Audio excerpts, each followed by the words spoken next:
ሰላም ሰላም ጤና ይስጥልኝ እንዴት ናችሁ? ለመላው ኢትዮጵያ ሕዝብ ከዚህ በፊት አጭር ቪዲዮ ሰርቼ ለቅቄ ነበረ ትዳሬን በተመለከተ እና በአጭሩ ለማስታወስ ያክል ያው የባለቤቴ የፍቃዱ ኃይሉ አበበ ኮተቤ አካባቢ ነው የሚኖረው ቢጫ መንገድ የሚባለው በድሮ አጠራሩ ከእህቱ ጋር አለምነሽ ኃይሉ ከአበበ ከምትባል ጋር እህትም ቢሆኑ ጾታዊ ግንኙነት አላቸው ከእህት ከወንድም በዘለለ አብረው ጾታዊ ግንኙነት አላቸው ብዬ ነው ከሰማሁትም እንደገና ደግሞ በተግባርም እንደዚሁ ከሚያደርጉት ነገር አንፃር የራሴን የግል ግምት የወሰድኩት በዚህ ሳቢያ በእሷ የተነሳ ትዳራችን ትዳር መሆን አልቻለም።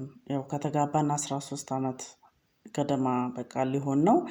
እነሱ ናቸው ወደው ፈቅደው ጋብቻችንን እንድመሰረት ያደረጉት እነሱ ራሳቸው ናቸው። እዛው ቤት ውስጥ ነው የኳሉን በሽማግሌ ባሏም ነው አንድ ሽማግሌ ሆኖ አጎቱም ሽማግሌ ሆኖ ነው በሱ በኩል የዳሩም በእኔ ደግሞ የሰፈር ሽማግሌዎች ነበሩ። ግን ቪዲዮአችን ላይ ማየት ይቻላል እኛ ጋብቻን ብንመሰረት እኔና ፍቃዱ እሷ ቪዲዮአችን ላይ ራሱ ማየት ይቻላል ደስተኛ አይደለችም። ነገረ ስራዋ ሁላ እኔ የራሷን ባሏን ወይ እጮኛዋን እንደወሰድኩባት አይነት ነገር ነው ሁኔታዋ ሁላ ደስተኛ አልነበረችም።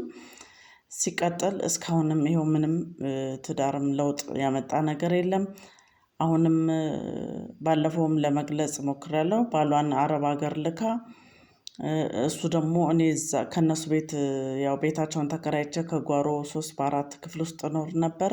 ስራ ሄጃለሁ ብሎ ጠዋት ይወጣል እሷ ደግሞ ባሏን አረብ ሀገር ልካለች ቢቆጣጠራት የለም። ይመጡና እዛ የእናታቸው ሳሎን ቤት ውስጥ ነው የሚሰባሰቡት። ሳሎን ቤት ውስጥ ታናሽ ወንድማቸው ይኖር ነበረ ሚስቱም ስራ ናት እሱም ስራ ናት እነሱ እዛ ተገናኝተው ይሄ በእንግሊዘኛ ጃክ ምንድነው ጃኩን ምንድነው የሚባል ነገር አለ። ራስን በራስ የማስደሰት እና እዛ ክፍል ውስጥ ተገናኝተው ቀኑን ሙሉ ሰው እስከሚመጣባቸው ሰዎቹ ከስራ እስከሚመለሱ እኔ ከጓሮ አንገቴን ደፍቼ ተኝቼ አይጥ ሲጫወትብኝ ይውላል። እነሱ እዛ ተገናኝተው አንዴ በስልክ እዛው በስልክ እየተደዋወሉ እንደዚህ አድርጊ እያለ ያው ሴክስ ያደርጋሉ ማለት ነው። እሱም ማለት ነው እንደውም በምላሱ ላ ወርዶ በምላስ የሚደረጋል አይደል እንደዛ ሁላ አድርጎ ያስደስታታል። እና እኔ የሲቃ ድምፃቸውንም እሰማለሁ ግን በቃ ምንም አማራጭ ስላልነበረኝ ነው ዝም ብዬ እኖር የነበረው ከነሱ ጋር። ያ ሁሉ ባሏም አሁን መጥቶ እንደገና የዛው ሳሎን ቤት ውስጥ ገብታለች።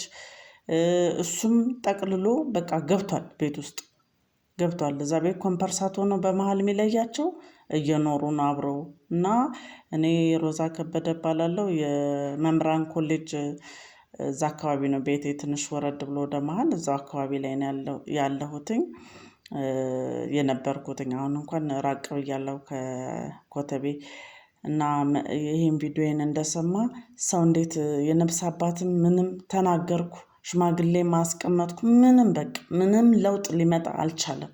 ምንም እኔም ደግሞ እስከመቼ ልጆቼን ብዬ ገበና እየከተትኩ እኖራለሁ? እስከመቼ ገበናቸውን እየከተትኩ እኔ እየተጎዳው ነው።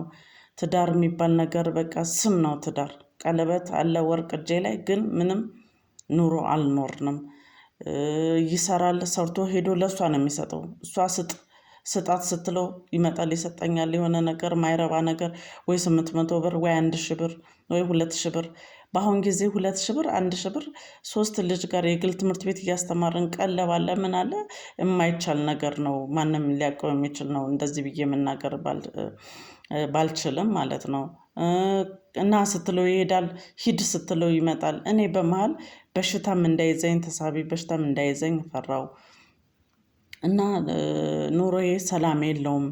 የውሸት ሳቅ እየሳኩኝ እስከመቼ እኖራለሁ? እና መላው የኢትዮጵያ ህይወቴ ቢጠፋም አለ ፍቃዱ ኃይሉ አበበና አለ አለምነሽ ኃይሉ አበበ እኔን የሚያጠፋኝ ዋና ጠላት የለኝም። በቃ ማንም ጠላት የለኝም። እና ይሄን ቪዲዮ እንደደረሳችሁ ሼር ፖስት እያደረጋችሁ ምን ትመክሩኛላችሁ? አስተያየታችሁን ስጡኝ። እና መላው ከዛም ባሻገር መላው የኢትዮጵያ ሕዝብ እንዲፈርደኝ ነው የምፈልገው። የሃይማኖት አባቶች፣ መላው መልካም ትዳር ላይ ያላችሁ ጨዋ አባወራ ጨዋ እማወራዎች እንድትፈርዱኝ ነው የምፈልገው። እህትና ወንድም እንዴት እግዚአብሔር በማይፈቅደው መልኩ እንዴት ጋብቻ ይፈጽማሉ? እዛው ነው ያሉት። በኮምፐርሳቶ ለይተው እሱ ይደውላል፣ እሷ ትደውላለች። ከዛ በስልክ ሴክስ ያደርጋሉ። ፎን ሴክስ የሚባለው ማለት ነው። እንደዛ አድርጋለሁ፣ እዛው ይጨራረሳሉ በቃ። እና እንደዛ ነው ኑሯቸውን ያደረጉት። ሰው አያውቅብንም ብለውን ያደረጉት። እኔ መድኃኒዓለም በሚያውቀው እኔ በጣም ስቃይ ውስጥ ነው ያለሁት። እንቅልፌ ወይ ትዳር እንፍታ አይፈታም። ወዳም በቃ አንተ ከእሷ ጋር ኑር፣ እኔ ኑሮዬን በቃ እኔ ልጆቼን ላሳድግ ተወኝ፣ አይተውም። በቃ በግልጽ እኔ ለእህቱም ለወንድሞቹም ተናግራለሁ። ቤተሰቡን ተማክረው በቃ ከሚስቱ እህታችንን መርጧል ምን እናድርግ ብለው እህትና ወንድማቸው ስለሆኑ ገበናቸውን ከተው ይኖራሉ። እኔ ግን እነሱ እህትና ወንድም ስለሆኑ ገበና ይከታሉ። እኔ ምንድን ነኝ? እና እኔ ተቸግሬያለሁ። የምናገረውም ቃልም አጥቻለሁ። የእኔ ጓደኞቹም ራሳቸው በቃ አይመክሩት ምን አይሉት፣ እያዩ እየሰሙ ዝም ነው የሚሉት። እሱ ሰውን ያታለላል። ስራ ነኝ የወጣሁት እንዲህ ነኝ ብሎ ይወጣል፣ ግን ስራ አይደለም።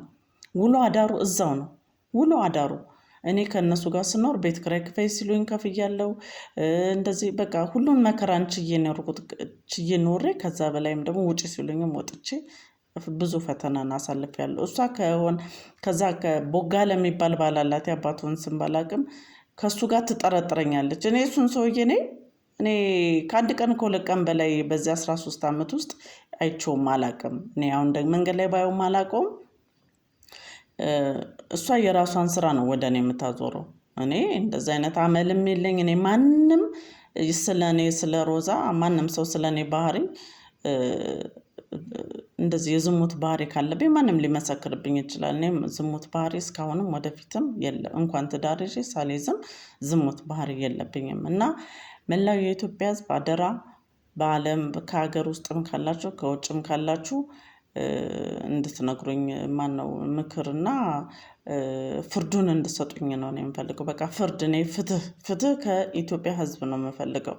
ከኢትዮጵያ ሕዝብ በዓለም ምንም ካላችሁ ፈረንጅም ይሁን ምንም ማንኛውም በዓለም ላይ ያለ ሰው እኔ ፍትህ ነው የምፈልገው። በጣም ጨንቆኛል። ልጆችም በጣም ተጨንቀዋል በእኔ ጉዳይ። እኔ በቃ ብቻዬን ነው የማወራው። ማሚ ምን ሆነሽ ነው ብቻሽን የምታወሪው ሁላ ይሉኛል። እኔ አይ ከመድኃኒዓለም ጋር ነው የማወራው እላቸዋለሁ። እስከዚህ ድረስ እኔ መሞትም አልፈልግም። ልጆቼን ትቼ እኔ ከሞትኩኝ ማንም የሚያነሳቸው ሰው የለም። ክፉም ሆንኩ ደግም ሆንኩ እኔ እናታቸው ብኖርላቸው ነው የሚሻለው ብዬ ነው ያለሁትኝ። እና ይሄ ቪዲዮ ሲሪየስ ቪዲዮ ነው የለቀኩት። ቀልድ ቪዲዮ አይደለም፣ ሲሪየስ ነው። እና ሰዎች ፍርዱን እንድሰጡኝ እላለሁ። እነሱ እሙቲ የምትባል ልጅ አለቻት። የሚሳሳሙት ሰው እንዳያውቃቸው እሙቲ እንሳሚልኝ እንደዚህ አፍ ሙጥሙጥ የሌለ ሙቲ ስትሉ አሁን አፋችሁ ሙጥሙጥ የሌለ እንደዛ ነው። ኮድ አላቸው የሚሳሳሙበት፣ ሴክስ የሚያደርጉበት ኮድ አላቸው እነሱ። እና እኔ ከአቅም በላይ ይሆናል። እኔ ሁለቱም ከተዋደዱ እኔ መሀላቸው መግባት አልፈልግም። እኔ ትዳርም ይብቃኝ፣ በቃ እኔ ይብቃኝ ነው የምለው። እኔ እስከ መቼ እንዴ? በገዛ ቤቴ ደግሞ እኔ እሱ ለፍቶ ያቆመው ጎጆ ቢሆን